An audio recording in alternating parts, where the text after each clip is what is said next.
Hi everyone, this is Jill with stampwithjill.com, and today we are making plaid paper.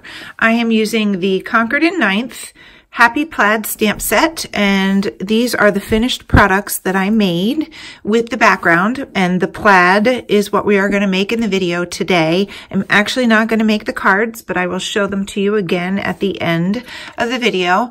You can see here that this is a really cool plaid background, and it's not paper.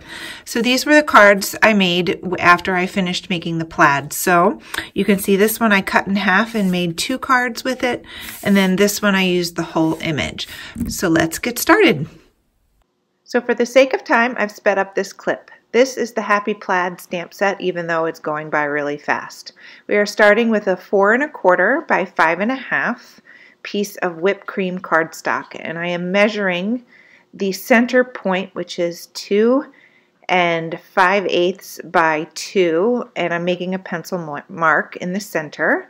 And then I'm erasing the previous mark. So I have 1 mark in the center.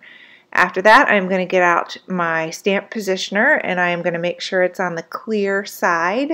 I'm going to take the largest plaid of the Happy Plaid stamp, and I'm going to put my paper at the bottom, center my stamp along the pencil mark, make sure my foam is underneath, put it on the window. We're using Rustic Rose to start with, and we're going to go ahead and stamp. So it's not a totally awesome image, but it's okay because we're adding lots of layers to it. Wipe off your stamp in between and then line it up going the other way in the center. And this again is lined up with your pencil mark.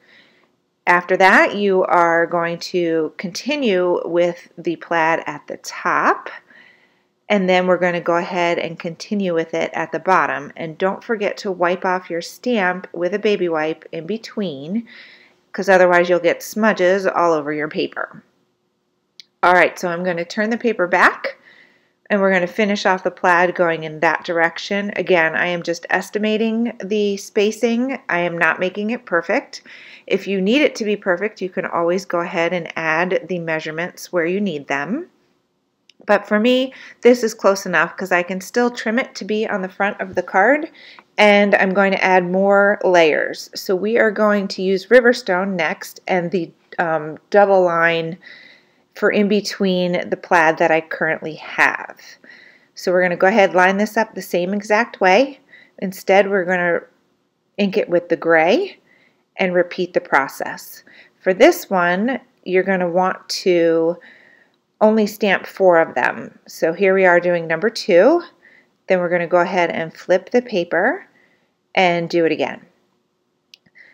For the next step, we will have a little bit more stamping to finish off the plaid. Alright, so here comes the last one. We're going to ink that up, stamp it. And then we're ready to switch to the super thin lines, which is what you see on the screen now. So I'm just going to center that on the part that doesn't have any gray, and we're going to go ahead and ink this up with the gray as well, and we're going to go ahead and repeat this 6 times, 3 in each direction, centered in the middle of the 2 other gray lines. And again, it doesn't have to be perfect because you're going to put some embellishments on top, and you are going to work through the paper. Okay, so that finishes up the plaid, just a few more. And now we're ready to complete the card.